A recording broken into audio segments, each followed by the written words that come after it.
Hi everyone, सभी को सलाम दुआ बड़कम प्रणाम सत श्री अकाल घनी खम्मा hi hello and welcome to divine teaching. सभी का अभिनंदन है। मैं यकीन दिलाता हूं कि आप लोग इस ज्ञान रूपी वृक्ष के छाया में बैठ करके आत्मविभोर और रोमांचित हो जाएंगे। यकीन मानिए, यह नया भारत है, यह भक्त भी जानता है और तर्क शक्ति भी जानता है। पांव धरती पर और आंखें आसमान की ओर हैं। यह हर पल यहाँ का युवा कुछ ना कुछ कर गुजरने का जुनून रखता है और उसी जुनून के साथ जिंदगी में आगे बढ़ करके और राष्ट्र निर्माण में अहम भूमिका निभाता है। इसलिए सभी का अभिनंदन। आप लोगों का भव्य दिव्य और गरिमामयी उपस्थिति रोमांचित कर देती है। इसलिए आप लोग अपने डिवाइन टीचिंग के साथ बने रहें और बेहतरीन तरीके से एक एक चीज को समझते रहें। आज मैं आप लोगों के सामने जो फर्स्ट शिफ्ट में जो पेपर पूछा गया था, फर्स्ट शिफ्ट का जो पेपर था, जो 6 to 8 15 मार्च को पेपर हुआ था, उसको मैं आपके सामने प्रेजेंट कर रहा हूं। इसको आप लोग देखेंगे और समझने का प्रयास करेंगे। ठीक है, तो तैयार हो जाइए और एक एक प्रश्न को आप लोग यहां पर समझिए। हम लोग जब बात करते हैं, पहला प्रश्न आपके स्क्रीन पर, which of the following sentence contains a gerund. बड़ी बात है कि जीरंड शब्द होता क्या है, इसको समझने की जरूरत है। जीरंड को हम लोग हिंदी में क्रियावाचक संज्ञा कहते हैं। क्रियावाचक संज्ञा कहते हैं, यानी ऐसी क्रिया जो संज्ञा का काम करे। आप कहेंगे कैसे संज्ञा का काम करेगा? तो कोई भी क्रिया संज्ञा का काम तभी करेगा जब उस क्रिया के फर्स्ट फॉर्म में आईएनजी लिख दिया जाए, और वह जैसे ही आईएनजी लिखेंगे वह नाउन का काम करने लगता है। लेकिन ध्यान रखें, आईएनजी लिखने से तो वर्ब भी बनती है, जहां पे रहा रही की बात करते हैं। जीरंड वह तभी कहलाएगा जब उस क्रिया में जिसमें आईएनजी आप लिख रहे हैं, उसका हिंदी अर्थ निकालने पर ना शब्द का बोध होगा। इसको ग्रामर की किताबों में कुछ जगहों पर वर्बल नाउन के नाम से भी जाना जाता है। जैसे मैंने आपको कहा कि speaking is an art, speaking is an art. Hindi में अर्थ बताया कि क्रिया में आईएनजी जब लिखा हो तो उसको हिंदी अर्थ बनाने पर ना शब्द आए। यहां पर जो स्पीकिंग शब्द लिखा गया है, इसका मतलब है बोलने के बारे में बात करते हैं, यानी बोलना एक कला है। तो यहां पर जो बोलना एक कला के बारे में जब बात कर रहे हैं, तो मुझे लग रहा है कि यहां पर क्लैरिटी हो जाना चाहिए कि इसको हम बोल रहा नहीं बोल सकते। यहां पर जो शब्द है, इसका मतलब है बोलना। बोलना एक कला है, आपने ये बताने का प्रयास किया। तो जब भी हम लोग इस तरह के बारे में बात करते हैं, तो ध्यान आपको ये रखना है कि यहां पर स्पीकिंग जो शब्द है वह आपका जीरंड है। क्यों भाई? क्योंकि जीरंड जिस शब्द के बारे में हम लोग बात करते हैं, उसको पता है कितने जगह पर हम लोग पूरे ग्रामर में यूज कर सकते हैं। प्राइमरली हम लोग दो जगह पर यूज करते हैं। ऐसे हम लोग प्रेपोजिशंस के बाद भी जीरंड का प्रयोग कर सकते हैं, पॉजेसिव एडजेक्टिव के बाद भी जीरंड का प्रयोग कर सकते हैं, माई हीज हर के बाद भी। तो यहां पर आप जीरंड का प्रयोग सब्जेक्ट की जगह पर कर सकते हैं, ऑब्जेक्ट की जगह पर कर सकते हैं। यहां पर ध्यान आपको रखना है कि ये स्पीकिंग के बाद आपने वर्ब लिखा है, वर्ब के पहले क्या आता है? सब्जेक्ट। यानी सब्जेक्ट की जगह पर जब क्रिया में आईएनजी आ जाए, क्रिया में आईएनजी आ जाए, समझ लीजिए वह जीरंड कहलाएगा। तो यहां पर इज वर्ब है, वॉकिंग जो वर्ड आपने सब्जेक्ट की जगह पर लिखा है, यह भी जीरंड है। दूसरी बात, आपने बोला ऑब्जेक्ट की जगह पर। भाई ऑब्जेक्ट की जगह पर ही आपका सब्जेक्ट है, ये मेन वर्ब है। यह वॉकिंग जो शब्द लिखा है आपने ऑब्जेक्ट की जगह पर लिखा हुआ है, यानी यह भी, इसमें भी जीरंड है, इसमें भी जीरंड है। इसका मतलब जो आंसर आपका आएगा, पता है क्या आएगा? डी आएगा। इसका कॉन्सेप्ट आपको मैं बताना चाहूंगा।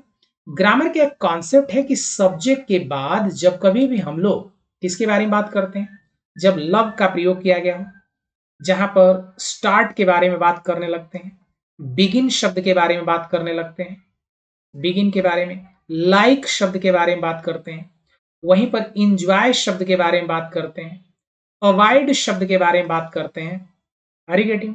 तो ये वे शब्द हैं जहां पर हम लोग इनके बाद पता है किसका प्रयोग करते हैं? जीरंड का प्रयोग करते हैं।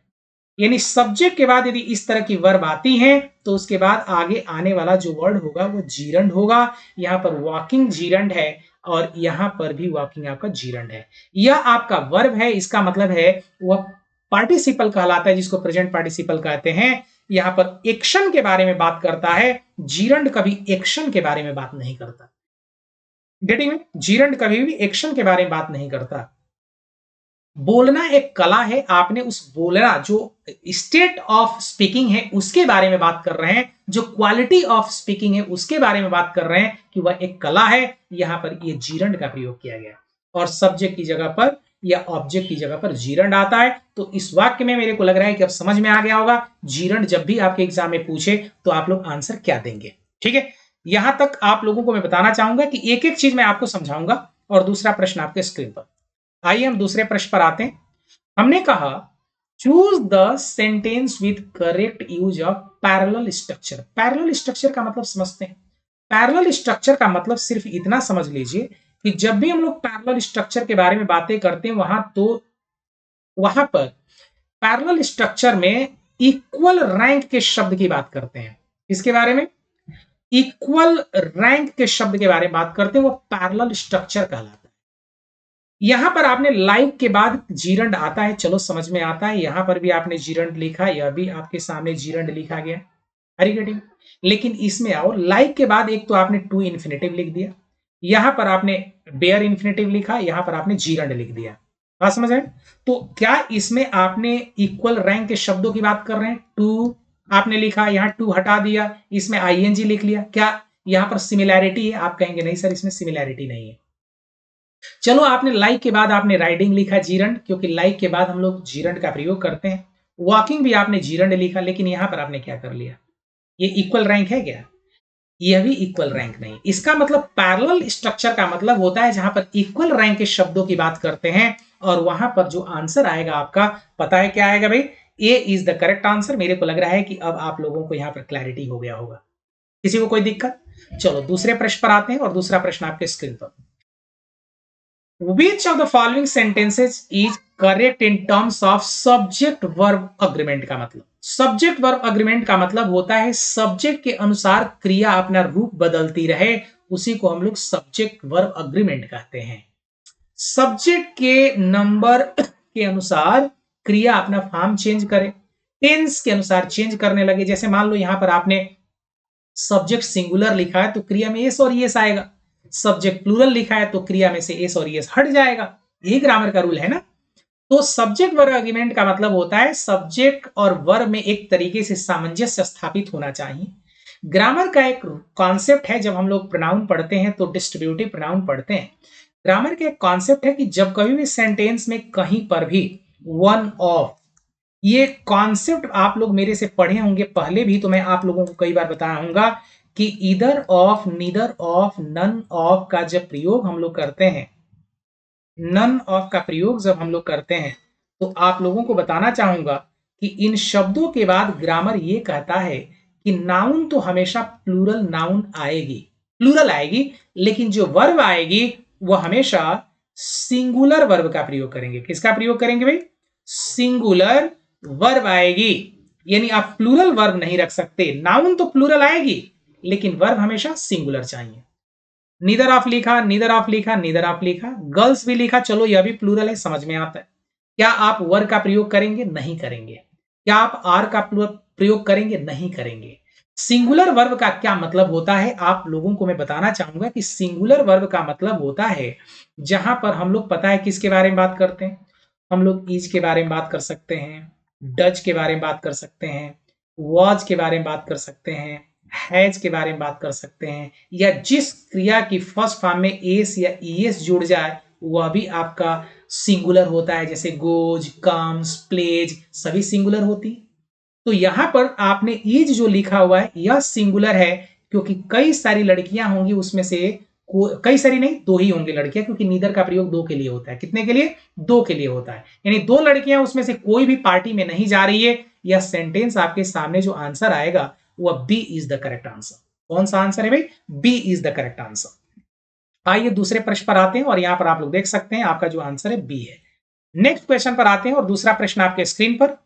Which of the following is a complex sentence? बड़ी बात यह कि कॉम्प्लेक्स सेंटेंस होता क्या है, मैं आप लोगों को 1000 बार बता चुका हूं कि कॉम्प्लेक्स सेंटेंस वह होता है जहां पर एक प्रिंसिपल क्लॉज, जिसको हम लोग इंडिपेंडेंट क्लॉज कहते हैं, और एक या एक से ज्यादा आपके डिपेंडेंट क्लॉज यानी आश्रित वाक्य हो जाएं। लेकिन बड़ी बात यह है कि इसमें डिपेंडेंट क्लॉज और इंडिपेंडेंट क्लॉज को जोड़ने के लिए हमें एक कनेक्टर्स की जरूरत पड़ती है, जिसको हम लोग विद बाबाज कहते हैं। क्या बोलते हैं? विद बाबाज कहते हैं। और इसी स्ट्रक्चर को हम लोग पता है क्या कहते हैं? कॉम्प्लेक्स सेंटेंस कहते हैं। कॉम्प्लेक्स सेंटेंस कहते हैं। तो जो कॉम्प्लेक्स सेंटेंस होता है वहां पर एक इंडिपेंडेंट वाक्य और दूसरा डिपेंडेंट वाक्य होता है, और उसमें इस तरह के कनेक्टर्स आते हैं। अब कहेंगे सर ये इस तरह के कनेक्टर जो विद बाबाज आपने लिखा है वह क्या है, कैसे हमें पता लगेगा कि इसमें कनेक्टर क्या ढूंढना है? एंड का प्रयोग हम लोग कंपाउंड सेंटेंस में करते हैं। किस सेंटेंस में करते हैं एंड का प्रयोग? कंपाउंड सेंटेंस में हम लोग एंड का प्रयोग करते हैं। किसमें करते हैं भाई? एंड का प्रयोग हम लोग कंपाउंड सेंटेंस में करते हैं। यहां पर हम विद बाबाज के बारे में बात कर रहे हैं। अब आपका प्रश्न होगा कि विद बाबाज में आने वाले जो वर्ड, जितने भी लोग मेरे से पढ़े होंगे उनको पता होगा कि विद बाबाज का फुल फॉर्म क्या है। Are you ready? यहां मैं क्लियर कर देता हूं, यह आपका जो स्ट्रक्चर है यह कंपाउंड सेंटेंस का है, क्योंकि कंपाउंड सेंटेंस में हम लोग जो कनेक्टर्स रखते हैं वह दो इंडिपेंडेंट क्लॉजेस को जोड़ने के लिए रखते हैं, और वहां पर हम लोग फैन बॉयज के बारे में बात करते हैं, यानी फैन बॉयज वाला कनेक्टर लगता है। लेकिन इसमें कौन सा लगता है? विद बाबाज में आपके जो कनेक्टर्स हैं वह मैं यहां पर लिख देता हूं, ताकि आप लोगों को ध्यान रहेगा कि वे कनेक्टर कौन कौन से हैं, और आगे से भविष्य में इस तरह का प्रश्न आए तो आप लोग तैयार रहना। विद में WH के जो शब्द हैं, when, while, which, whose, whom, how, ये सभी WH के वर्ड यहां पर आते हैं। I का मतलब यहां पर if है। TH जो वर्ड है, TH का मतलब यहां पर दैट है, और TH का मतलब दो भी होता है, दो। अब यहां पर बी शब्द आपके सामने, इस बी का मतलब बिफोर है, ए का मतलब आफ्टर भी होता है, और ए का मतलब ऑल्दो भी होता है। क्या होता है? ऑल्दो भी होता है। यहां पर बी का मतलब बिकॉज है, बिकॉज है। ए का मतलब यहां पर आपको बताना चाहूंगा कि जैसे मैंने अभी आपको बताया कि ऑल्दो और आफ्टर, ऑल्दो और आफ्टर मैंने लिख लिया। अच्छा, दो वर्ड मैंने यहीं पर लिख लिया ना, यहां पर आपके सामने आफ्टर लिखना चाहिए था। ओवरऑल इस एक का मतलब आपका सिंस है। क्या भाई? ए का मतलब सिंस है। ठीक है, तो आफ्टर के बारे में जब बात करते हैं तो इस बात को आप लोग ध्यान रखेंगे, जब भी इस तरह के स्टेटमेंट आपके सामने आए तो उसको आप लोग सिस्टमैटिक तरीके से कनेक्ट करते रहेंगे। यानी इस तरह के कनेक्टर जहां पर आपको देखने को मिल जाए, आफ्टर, ऑल्दो, ठीक है, बिकॉज, बिफोर, तो ध्यान रखें दो या इफ का प्रयोग तो वह सभी के सभी जो स्टेटमेंट्स होंगे कॉम्प्लेक्स सेंटेंस होंगे। यहां पर आपके सामने ये जो स्ट्रक्चर्स लिखा है इसमें तो कोई कनेक्टर है ही नहीं, तो कनेक्टर नहीं है तो ये कोई आपके सामने सिंपल सेंटेंस होगा। ठीक है, दे ना ब्रॉट हिम इन, आफ्टर का प्रयोग आपने किया। देखिए आप लोग यहां पर आफ्टर का प्रयोग, यानी आफ्टर का प्रयोग जहां पर होता है वह आपका कौन सा सेंटेंस होता है? कॉम्प्लेक्स सेंटेंस होता है। कौन सा सेंटेंस होता है भाई? कॉम्प्लेक्स सेंटेंस होता है।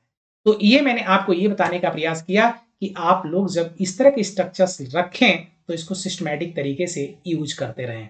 यहां पर ये जो ऑल्दो आप लोग यहां पर लिख लेना, ऑल्दो के बारे में। ये सिंस, और यहां पर एक और चीज बताना चाहूंगा, ये जो वर्ड आपके सामने यूज किया गया, एस का मतलब सो नहीं होता। यहां पर एफ का मतलब फॉर, ए का मतलब एंड, एन का मतलब नॉर, बी का मतलब बट, ओ का मतलब और, वाई का मतलब येट, एस का मतलब सो या देयरफॉर होता है। ठीक है, तो वह आपका कंपाउंड सेंटेंस होता है। चलिए, तो मेरे को लग रहा है कि यहां तक आप लोगों को आंसर समझ में आ गया होगा, और यहां पर इजी तरीके से आप लोग समझ गए होंगे कि कॉम्प्लेक्स सेंटेंस क्या है। नेक्स्ट क्वेश्चन आपके स्क्रीन पर, choose the sentence with correct use of superlative degree. Superlative degree क्या होता है? जैसे मान लीजिए सुपरलेटिव डिग्री का मतलब होता है दो से ज्यादा की स्थिति में जब बात किया जाए। पॉजिटिव डिग्री का प्रयोग हम लोग एक व्यक्ति के लिए करते हैं, वहीं पर कंपेरेटिव डिग्री का प्रयोग हम लोग दो व्यक्ति के लिए करते हैं, वहीं पर सुपरलेटिव डिग्री का प्रयोग हम लोग दो से ज्यादा व्यक्तियों के लिए करते हैं। हरी गेटिंग? यहां पर दो ही भाई हैं तो दो भाई के लिए कौन सी डिग्री? कंपेरेटिव मोर इंटेलिजेंट, ये आपका सुपरलेटिव तो है नहीं। हमें क्या ढूंढना है? सुपरलेटिव डिग्री ढूंढना है। सुपरलेटिव डिग्री का मतलब होता है जहां पर हम लोग टॉलेस्ट, वाइजेस्ट, फैटेस्ट के बारे में बात करते हैं, हॉटेस्ट के बारे में बात करते हैं, वो आपका सुपरलेटिव होता है। तो यहां पर आपने जो बात किया, बड़ी बात, तो टॉलेस्ट सुपरलेटिव है, यह भी सुपरलेटिव है।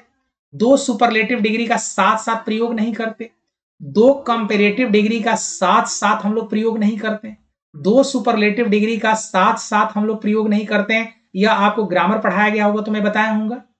हाँ, एंड से जोड़ करके यूज कर सकते हैं। तो यहां पर यह तो स्ट्रक्चर ही आपका गलत है। ये कंपेरेटिव मोर का प्रयोग कंपेरेटिव डिग्री में आता है, क्योंकि मच और मेनी से मोर बनता है, उसी से मोस्ट बनता है। ये जो हॉटेस्ट वाला जो वर्ड है ना, यही आपका सुपरलेटिव डिग्री का शब्द है, क्योंकि हम लोग wisest, wisest, tallest, highest, are you getting ना, हॉटेस्ट, ये सभी के सभी जो शब्द हैं आपके सुपरलेटिव डिग्री के शब्द हैं। किसके हैं ये? सुपरलेटिव डिग्री के शब्द हैं। तो जब भी आपको इस तरह के शब्द आपको देखने को मिले तो ध्यान रखेंगे और इसको सिस्टमैटिक तरीके से प्रोसीड करने का प्रयास करेंगे। गेटिंग? चलिए दूसरे प्रश्न पर आते हैं और दूसरा प्रश्न आपके स्क्रीन पर देखेंगे। B is the correct answer. Getting? चलिए नेक्स्ट क्वेश्चन आपके लिए, और यहां पर मैं आपसे यह जानने का प्रयास करूंगा कि दूसरा प्रश्न आपको, choose the sentence that correctly changes the direct speech into indirect. एक बात बता दो, सिंपल सा बच्चों वाला प्रश्न यह है कि जब भी हम लोग डायरेक्ट से इनडायरेक्ट के बारे में बात करते हैं, किसके बारे में बात करते हैं भाई?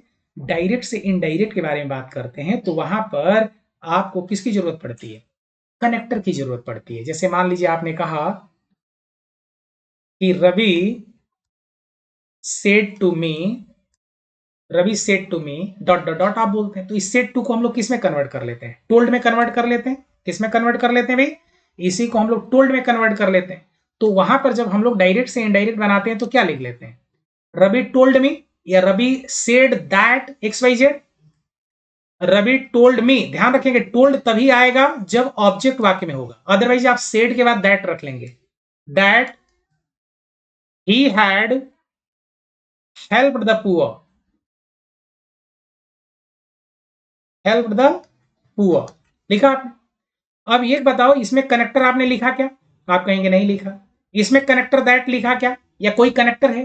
भाई आप रिपोर्टिंग स्पीच जो होता है और रिपोर्टिंग जो वर्ब होती है, उसको डायरेक्ट से इनडायरेक्ट में बनाते समय रिपोर्टिंग स्पीच वाले वाक्य को और रिपोर्टिंग वर्ब वाले वाक्य को जब हम लोग कनेक्ट करते हैं तो कनेक्टर्स कुछ यूज करते हैं, चाहे WH का हो, दैट हो, या इफ हो, चाहे वेदर हो, अलग अलग कनेक्टर्स हम लोग यूज करते हैं ना। तो यहां पर आपके सामने तो इन दोनों में कोई कनेक्टर ही नहीं है। तो आपको बताना है कि इनडायरेक्ट स्पीच में जब भी स्टेटमेंट आता है तो वहां पर हमें क्या चाहिए? कनेक्टर चाहिए। She said that she was going to the party, यह सेंटेंस आपका सही है। और ऐसे भी सेड के बाद आप ना प्रेजेंट में ये वाक्य नहीं रहता है, इसको हम लोग पास्ट में बदलते हैं, क्योंकि रिपोर्टिंग वर्ब यदि पास्ट में है तो उसी के अनुसार ये रिपोर्टेड स्पीच का वाक्य चेंज होता रहता है। वो अभी आप लोगों को डायरेक्ट इनडायरेक्ट जब बताया गया होगा तो बताते होंगे टीचर्स, मैं भी बताया होगा, वहां पर आप लोगों को देखना है। यानी जो इसका आंसर है ए इज द करेक्ट आंसर, ये स्ट्रक्चर। सिंपल सा प्रश्न पूछा हुआ है, बच्चों वाला प्रश्न पूछा हुआ है, तो टेंशन नहीं लेना। Which in the following coordinating conjunction. Coordinate conjunction क्या होता है? पहले तो आप ये समझें कि कोऑर्डिनेट कंजंक्शन होता क्या है। कोऑर्डिनेट कंजंक्शन वह होता है जो इक्वल रैंक के शब्दों को जोड़ता है, इक्वल रैंक के शब्दों को जोड़ता है। अब आप कहेंगे कैसे सर? तो मैंने आपको बोला, जैसे सेंटेंस आपके सामने रखा,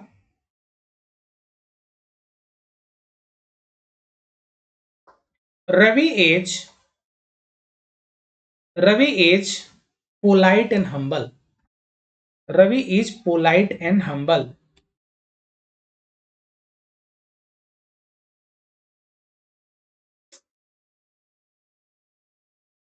Ravi is polite and humble. ये दो वर्ड आपने जो लिखा हुआ है, यह इस रवि की क्वालिटी बताने के लिए लिखा है। क्या बताने के लिए? रवि की क्वालिटी। जिसको कनेक्ट करने के लिए आपने किस तरह के शब्द का प्रयोग किया भाई? यहां पर जो शब्द आपने लिखा हुआ है यह आपका इक्वल रैंक का शब्द है जो आपने सेंटेंस में फ्रेम किया। यानी यह पोलाइट जो वर्ड है एडजेक्टिव है, हम्बल जो शब्द है यह भी एडजेक्टिव है। इसको जोड़ कौन रहा है? तो आप कहेंगे एंड जोड़ रहा है।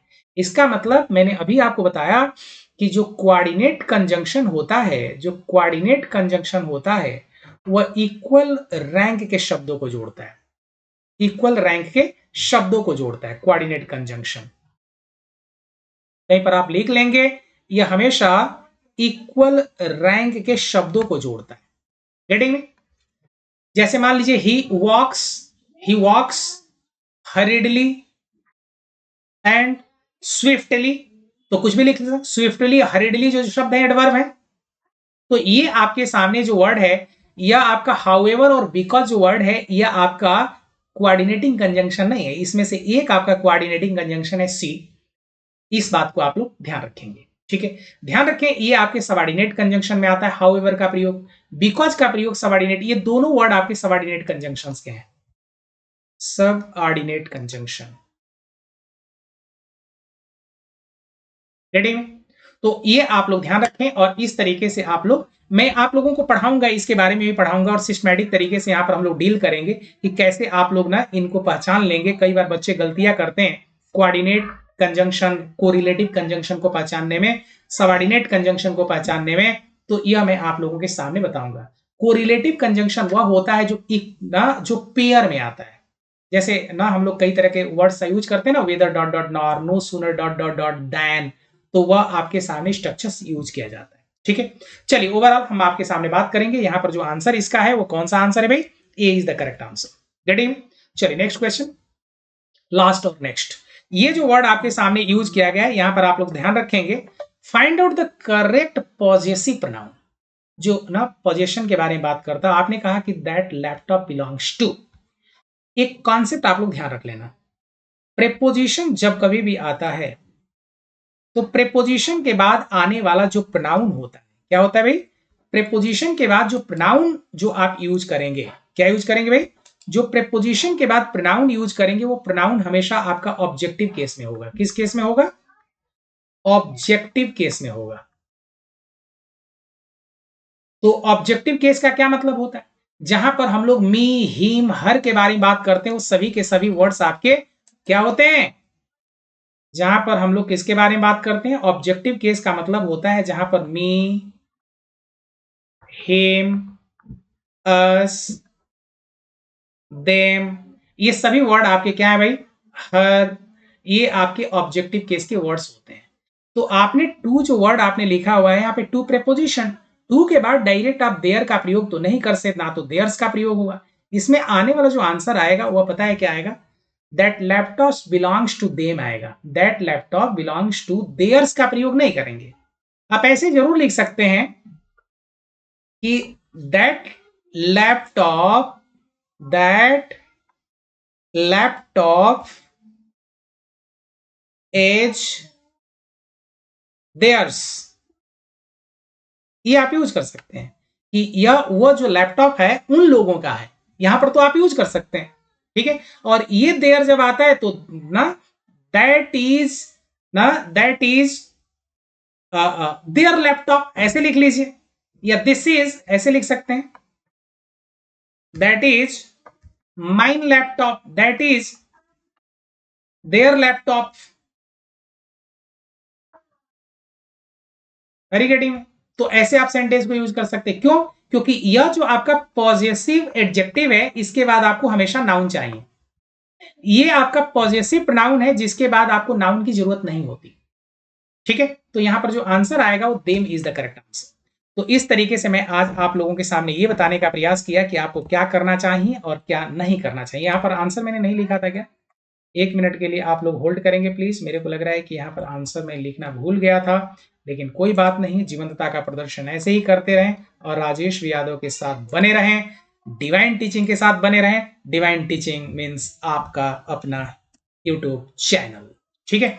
तो मैं कल से आप लोगों के सामने पूरा ग्रामर पर प्रैक्टिस कराऊंगा, ये ध्यान रखेंगे। यहाँ पर जो आंसर आपके सामने रखा गया है, ये आंसर आप लोग देख सकते हैं, सी इज द करेक्ट आंसर, ठीक है। और एक चीज आपको बता देता हूं, कल से मैं आप लोगों के सामने प्रैक्टिस कराऊंगा और एक एक चीज कराऊंगा। यहां पर प्रैक्टिस में ध्यान रखें आप सिर्फ, यहां पर मैं टीजीटी, पीजीटी जो बीपीएससी का है, बीपीएससी TRE 3.0 के लिए TGT PGT में आप बस इतना सा ध्यान रखें कि जो ग्रामर वाले पोर्शन है वह ग्रामर का पोर्शन सारा मैं कराऊंगा, ग्रामर भी कराऊंगा और लिटरेचर भी कराऊंगा, लिटरेचर भी कराऊंगा। बस इतना ध्यान रखेंगे कि जो लिटरेचर के क्वेश्चन आपके एग्जाम में आते हैं वह यहां पर जो पीछे आपके सामने क्वेश्चन पूछा गया था, टीजीटी में लिटरेचर के क्वेश्चन जो थे 20 पूछे गए थे और यहां पर 20 टू 25, यदि मैं भूल नहीं रहा हूं तो यहां पर 45 क्वेश्चन आपके लिटरेचर के पूछे गए थे।